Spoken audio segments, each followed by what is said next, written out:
蘇振邦書整物理治療師，今日咧，我想同大家咧介紹咧點樣喺我自己拉腰之前，將嗰啲嘅冰剪放喺我兩隻腳嘅關節同埋右手。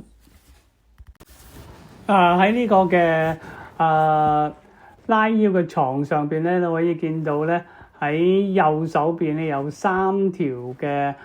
有彈性嘅繃帶，短嘅，然後咧隔離咧就有2條長嘅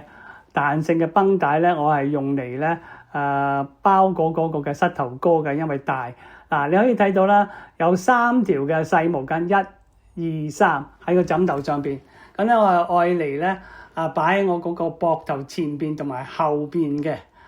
然後咧你可以見到咧，就仲有咧2條嘅長嘅手巾。紅色嗰條手巾咧，我係愛嚟咧係包嗰個嘅右手嘅手踭，而另外嗰條再長啲嘅咧就係愛嚟咧係包嗰個嘅手腕嘅。咁咧你可以再見到咧，我會將2條嘅毛巾咧擺喺個枕頭上邊，係愛嚟咧遲啲咧我愛嚟箍腰嘅時候咧就墊住嗰個嘅腰箍同埋嗰個胸部嗰個嘅箍嘅。喺床上邊咧，你會見到咧右手邊有3條短嘅彈性嘅繃帶係愛嚟綁2個腳踭嘅。然後左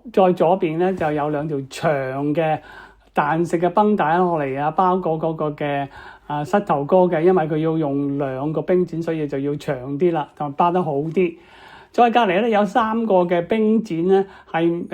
有膠袋包住嘅咧，即係可以保持佢耐啲。呢個係舊嘅冰剪。咁再隔離咧就3個嘅新嘅冰剪咧，我就冇用膠袋包住，因為暫時唔需要。最後左手邊嗰度咧有2個上邊咧係大嘅冰剪，下邊咧2個就普通嘅冰剪咧，咁愛嚟咧包過嗰個嘅膝頭哥嘅。咁咧仲有咧就係包個膝頭哥咧，新嗰個冰剪好凍咧，所以我就揾啲嘢墊一墊佢添嘅。